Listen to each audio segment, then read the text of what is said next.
Welcome the anointed ones. When God marks you, not even the devil can touch you unless it's to protect his investment. Let that sink in. You've heard of bodyguards.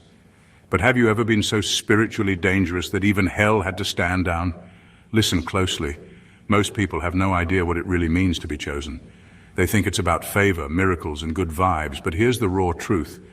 They don't tell you that being chosen means becoming a walking contradiction.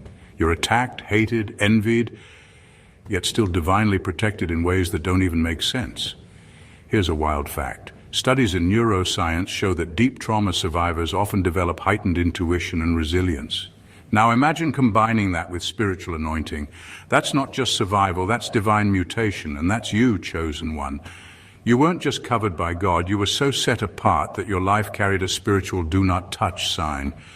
People tried to break you, but heaven had alarms. Demons tried to approach, but even they got nervous. You became so wrapped in divine purpose that even the devil had to say, yeah, not this one. Touching them might get me fired. But here's the twist. Now those same people who tried to ruin you, they're sitting in regret, clutching their chests like they're the victims, crying in group chats, stalking your glow like it owes them closure. Wondering how someone they thought they buried ended up resurrecting with receipts, resilience, and radiance. So sit tight, because what you're about to hear isn't just a message, it's a revelation. A spiritual mic drop on why your anointing has not only confused your enemies, but shaken the hierarchy of darkness itself. Let's get into it. Number one, your anointing was so authentic. Even the enemy had to submit. Your anointing wasn't loud, but it was lethal to anything fake around you. You didn't have to perform, announce, or show off. Your presence alone made spirits uneasy, and not just people. We're talking about forces, energies, and realms that most don't even recognize exist. That's how real your calling is. You were born with a spiritual voltage so high, even darkness had to double-check before making a move on you. Some people got attacked, torn apart, and taken out completely. But when it came to you, there was a strange delay.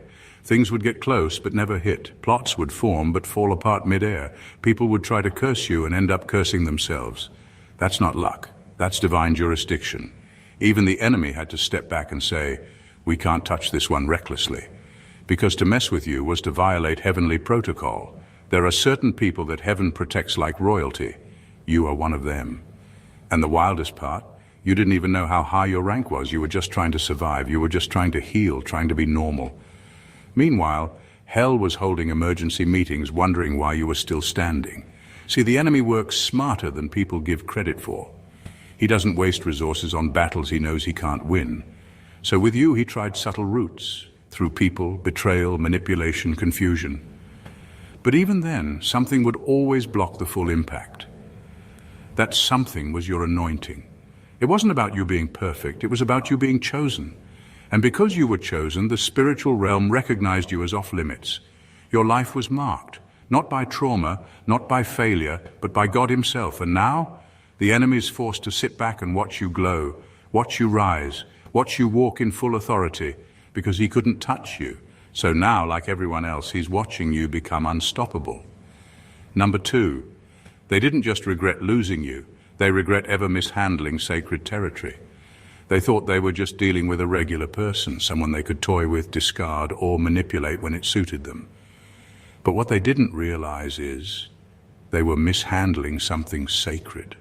You weren't just another friend, partner, or family member. You were divine access, a walking connection to grace, healing, and elevation. God placed you in their lives as a lifeline, but instead of recognizing it, they mocked it, they disrespected it. And now the regret is deeper than losing you. It's the slow, painful realization that they offended something far bigger than you. People don't always know what they're doing until it's too late. They thought they were playing games with your heart, but they were actually playing Russian roulette with a spiritual assignment. There are certain people in life who come with warning labels straight from heaven, handled with reverence. You were one of those people. You didn't come to them out of coincidence. You were sent strategically, divinely, and purposefully. But because you didn't come in a fancy package, they couldn't recognize the power you carried.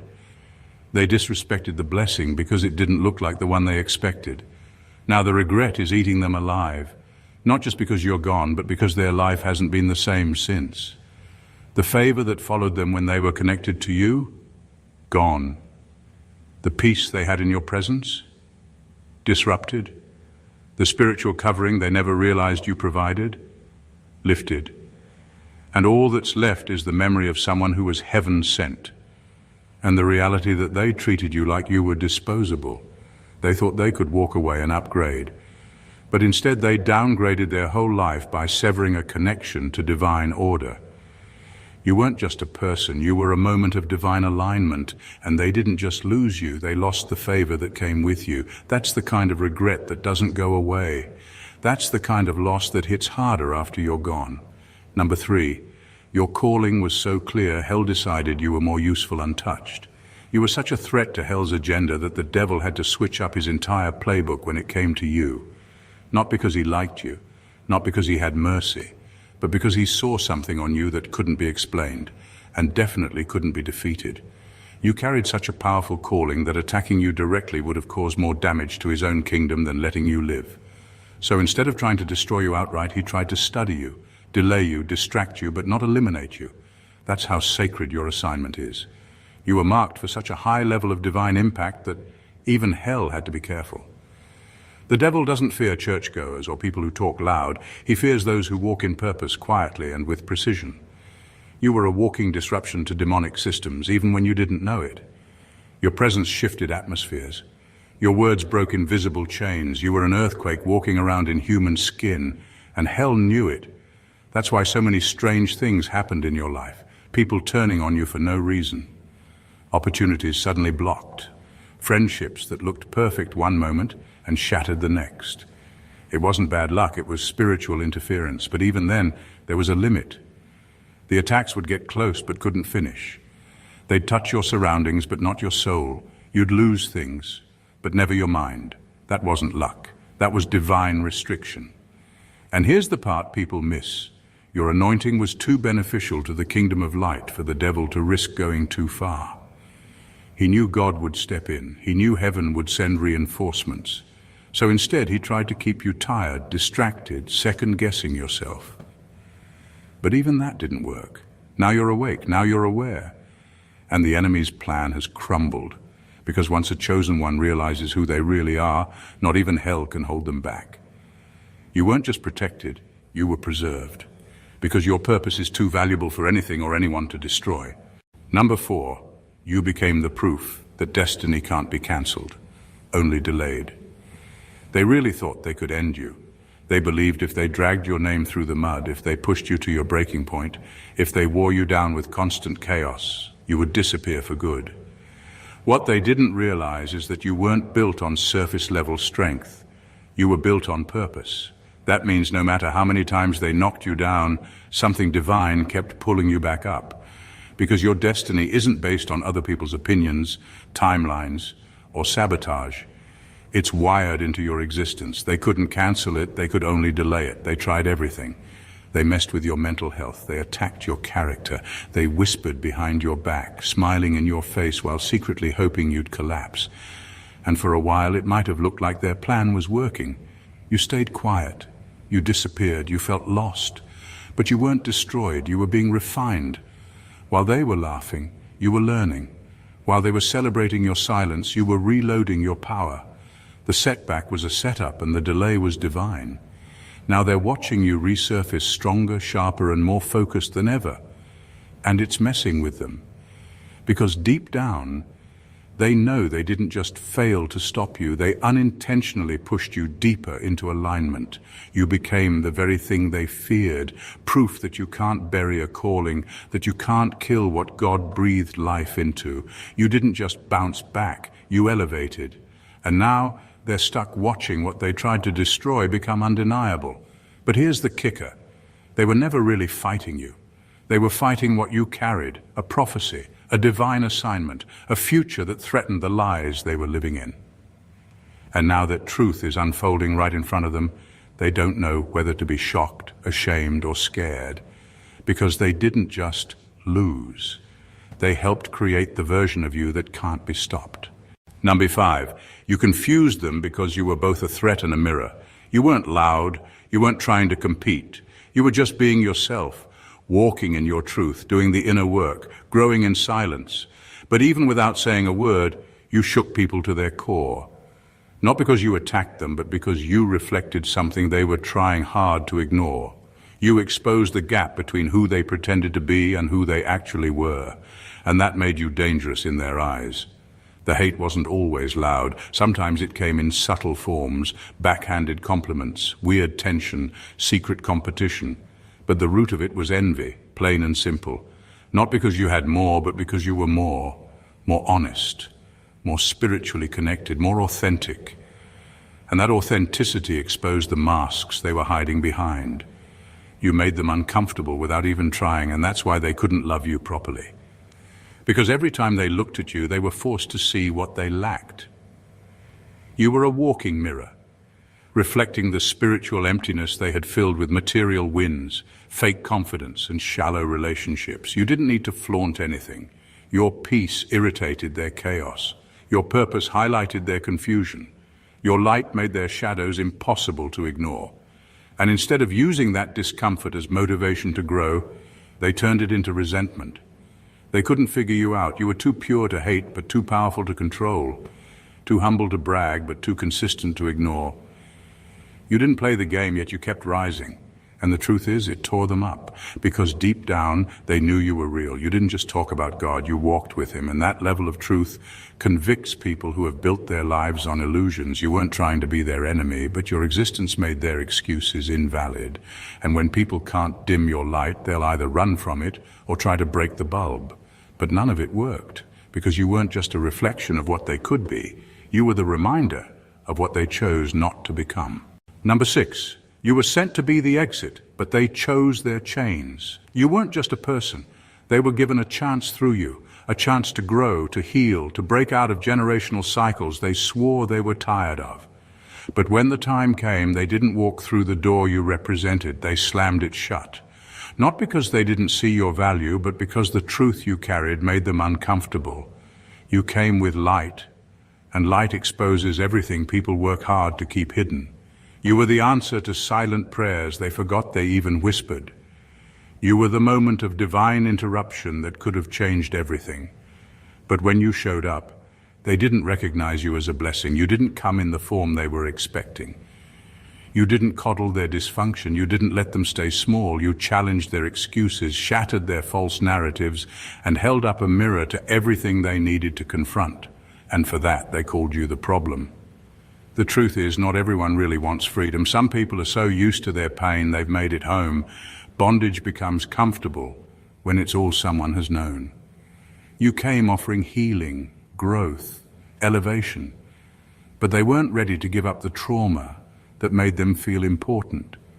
You came offering unconditional love, and they twisted it, pushed it away, and projected their wounds onto you. They didn't reject you, they rejected what you triggered in them. You made them feel seen in ways they weren't ready for. Now they're sitting in the same mess, replaying the same cycles, still haunted by the opportunity they missed.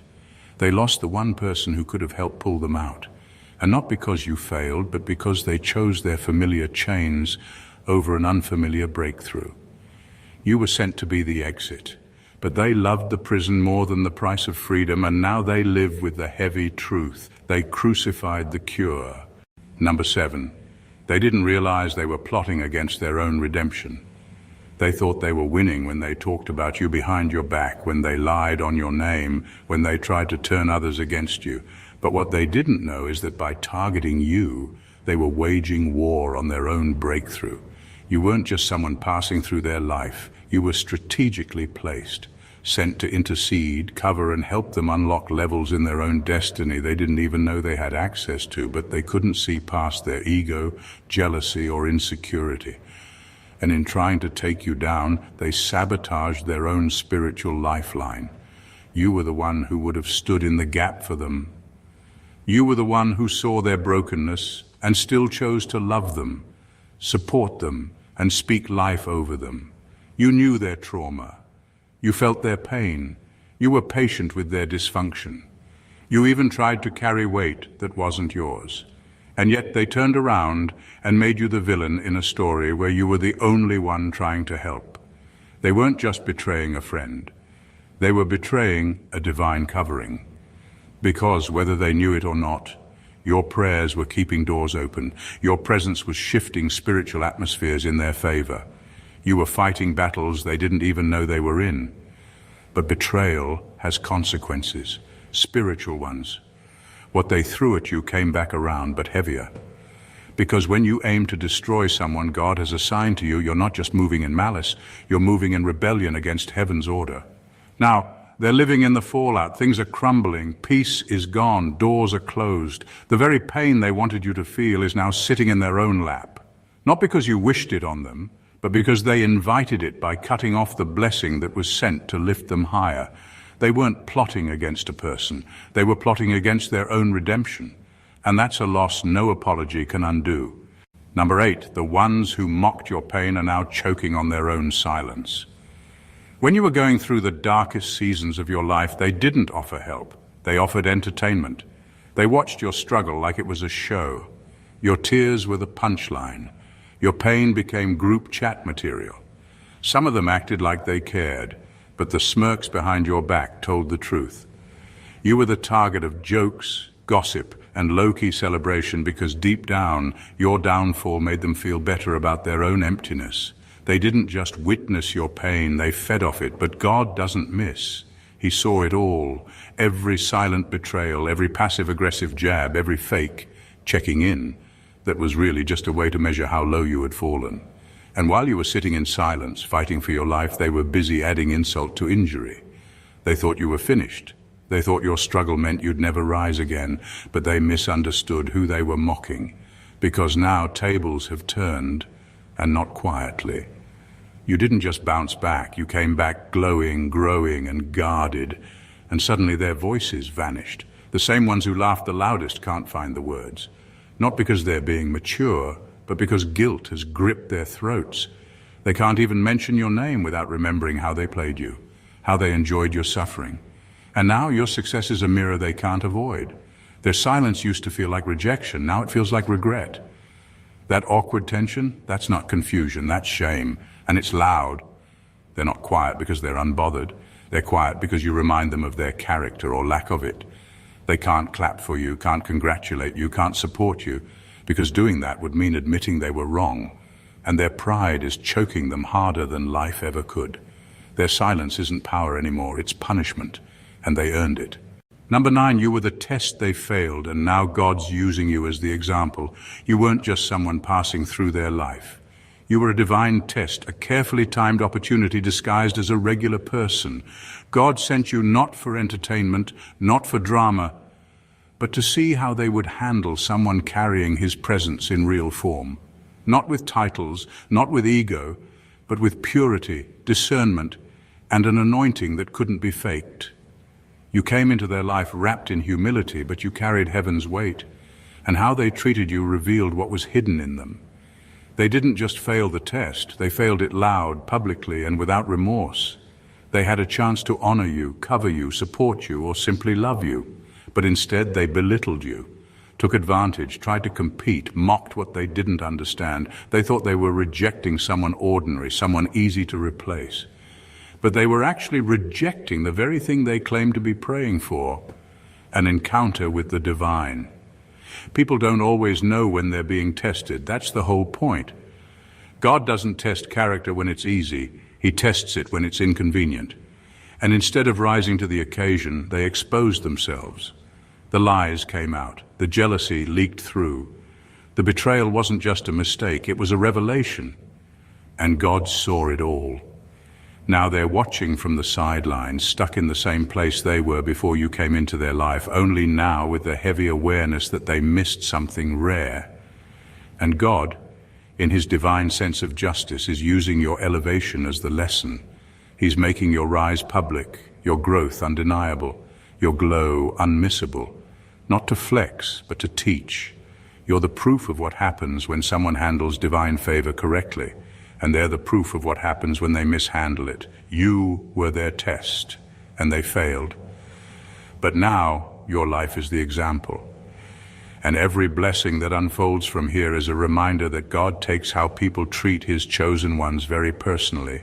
Number 10, your presence exposed their demons. That's why they had to flee. You didn't do anything to them, at least not on the surface. You were kind, respectful, even quiet at times. But the moment you entered their space, something shifted. Not because you were loud or confrontational, but because your spirit carried weight.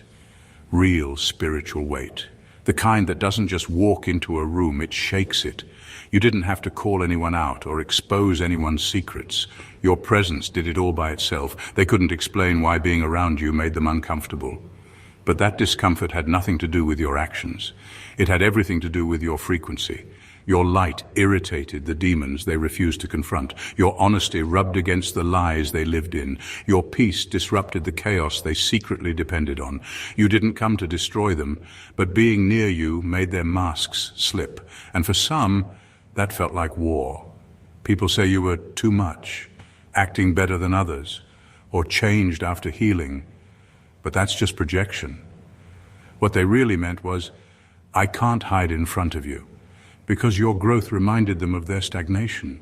Your healing reflected their avoidance. And your authenticity made their performance look obvious. So they distanced themselves, not to protect their peace, but to avoid the internal war your light triggered. The irony is they thought you were the toxic one. But the truth is they couldn't stand to be seen without their shadows. You weren't attacking them, you were activating a mirror. And when people aren't ready to look at themselves, they blame the one holding the reflection. They didn't flee because you were harmful. They fled because their demons couldn't breathe near someone who radiates truth. And rather than admit they weren't ready to evolve, they left and blamed you for the exposure. But deep down they know the truth. Your presence didn't hurt them. It convicted them. And conviction is uncomfortable when you're committed to hiding. Number 11, even the devil knew you had a deadline on your suffering. There's a reason everything felt like it was crashing all at once. The pressure, the betrayal, the isolation, the spiritual warfare that came out of nowhere and didn't let up. It wasn't random. It wasn't because you were doing something wrong. It was because your breakthrough was closer than it had ever been, and hell knew it. The enemy doesn't go after people who aren't a threat.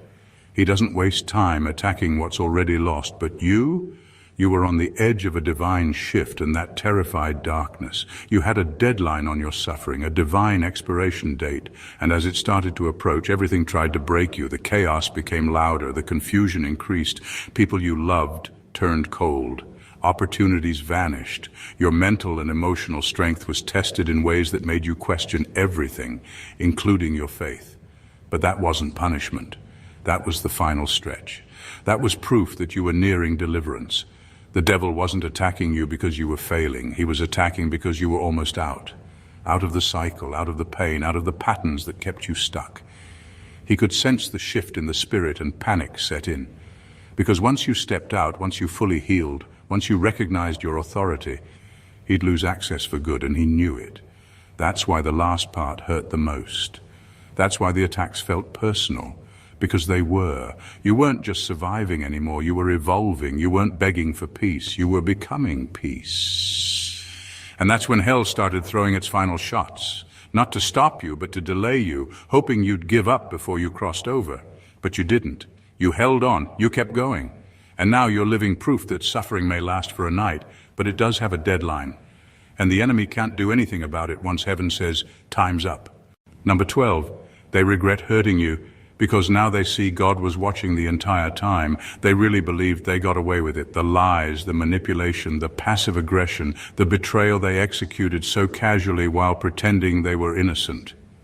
To them, it was just another game of control, power, and ego. They thought no one saw the smear campaigns, the guilt trips, the emotional games played behind closed doors. But what they didn't account for was that God was in the room, and he never left.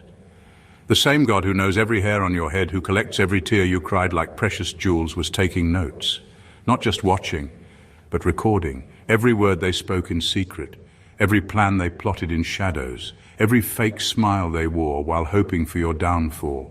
It was never hidden from him. While they were mocking you, heaven was building a case. And now the consequences have arrived, not as coincidence, not as karma, but as divine correction. And that correction hits different. because it's personal to God when his chosen ones are mistreated. He doesn't just avenge, he teaches. Now they're living in the results of their own behavior, and it's undeniable. Doors are closing, peace is gone, relationships are falling apart, and the worst part, they can trace it back to you, to the moment they mishandled what heaven sent, to the time they hurt someone God assigned to bless them. Now they regret it, not just because of what they lost, but because they can feel the judgment. There's no hiding from it, no escaping it. The same people who once laughed at your suffering are now being humbled by their own. And that silence you hear, it's not peace, it's the weight of conviction, the guilt, the realization that God wasn't just watching, he was keeping the receipts. This isn't about revenge, it's not about payback, it's about justice. God is showing them that hurting his chosen ones comes with a cost. And the price isn't paid in one moment, it's paid in watching you rise while they fall under the weight of their own decisions. Number 13, they didn't just lose you, they lost access to their own breakthrough. They thought walking away from you was just another move, just another choice in the game. They thought replacing you would be easy, like you were common, like the role you played in their life could be filled by anyone. What they didn't realize is that you weren't just a person, you were a portal, a walking connection to the next level. Your presence came with favor, wisdom, and alignment. But they mishandled it, disconnected from you, and in doing so unknowingly severed their own spiritual momentum. You were their bridge. God sent you into their life not just to bless them, but to advance them. The doors they were praying for, you were holding the key. The peace they longed for, you were carrying it in your spirit. The strategies, the insight, the covering, they had access to all of that through relationship with you. But instead of recognizing the divine setup, they treated you like a stepping stone. They walked away thinking they were leveling up, but in truth, they fell back into cycles they thought they'd already outgrown. Now they're watching everyone around you rise, not because you're trying to stunt on them, but because divine order is at work. The same anointing they thought was no big deal is the same one breaking barriers for others who treat it with honor. And that's what stings most. Watching the people they assumed were beneath them, now soaring in peace, success, and elevation, all because they stayed connected to you with respect. It's not jealousy they're dealing with. It's the sting of divine recompense, God showing them in real time what they forfeited, not to hurt them, but to teach them. Because when you lose someone heaven assigned to elevate you, it's not just personal, it's spiritual. You don't just lose a relationship, you lose a realm. And now they're stuck watching the next level walk right past them, wearing the face they once disrespected. Number 14. Your story is proof that divine favor doesn't need validation. It provokes regret on its own. You never begged for recognition. You didn't campaign for validation. You weren't in anyone's face trying to convince them of your value. You just stayed true, quietly doing the work, privately healing, and faithfully walking in your calling, even when no one was clapping. And now, the very people who ignored you, doubted you, and even tried to ruin your name are watching you shine with a glow they can't touch, explain, or stop. That's divine favor. It doesn't argue, it doesn't shout, it just shows up and shifts the entire atmosphere. The power of your story is that it proves favor doesn't need anyone's permission to operate. It's not based on popularity, approval, or public applause. It's rooted in heaven's endorsement. And that kind of favor confuses people, especially the ones who thought they had the authority to block you. They assumed their silence would silence you. They believed if they distanced themselves, it would strip you of your influence. But what they didn't know is that your elevation wasn't tied to them. It was tied to obedience. You kept showing up even with a broken heart. You kept sowing even when you had nothing left. You kept praying even when your own faith was hanging by a thread. Now the tables have turned. You didn't have to retaliate or expose anyone. God did that for you, strategically, silently, and powerfully, one breakthrough at a time, one blessing after another. And with every move he makes in your life, regret hits them harder. Not because you're gloating, but because they realized too late who you really were. They laughed, they doubted, they dismissed you. But favor has a funny way of making people remember. And yours is the kind even hell respects. Not because you're perfect, but because you're purposeful. You carry something eternal. And now, they can't avoid it. Your life is loud now, and not from your mouth, but from your elevation. That's the kind of statement no hater can silence. Everything they tried to do to break you only revealed how unbreakable you really were. The lies, the betrayal, the mockery, it all backfired. And not by your hand, but by divine order. While they were busy trying to bury you, God was planting you. And now you're blooming in a season they never believed you'd survive. You were the blessing they rejected, the exit they ignored, the lifeline they cut off. And now they're living in the regret of a decision they can't undo. What they failed to understand is that you weren't fighting for validation. You were walking in assignment. You weren't trying to prove anything. You were embodying purpose. And when someone mishandles divine purpose, there's always a cost. Your story is proof that God watches everything. He saw your silent tears, your private prayers, your quiet strength, and now He's responding, not with petty revenge, but with undeniable elevation. You've become the message, you've become the mirror, you've become the very evidence that favor can't be faked, sabotaged, or silenced. They didn't just lose a person, they lost access to destiny, and now they're stuck watching God prepare a table for you in full view. Your glow isn't just healing you, it's haunting them. Not out of spite, but out of divine correction, because when heaven sends someone into your life and you choose to betray them, you don't just forfeit relationship, you forfeit the favor that came with it. Let them talk. Let them watch. Let them sit in silence. Because this is your moment, not to prove them wrong, but to live in everything that was always yours. You don't need revenge, you don't need closure, you don't even need their apology. You already won. If this message hit home for you, don't keep it to yourself. Go ahead and hit that subscribe button and join a community that sees the unseen and speaks the truth that others won't. Tap the like button to let us know this resonated with your journey, and drop a comment below. We want to hear how your story aligns, because you're not alone in this. And most importantly, share this video with someone who needs that divine reminder that they're not crazy, not broken, and definitely not forgotten. Someone out there is in the middle of their test, and your share might be the lifeline they've been waiting for. We're growing, we're glowing, and we're walking in divine fire together, so stick with us, because what's coming next, it's going to blow your mind. God bless you.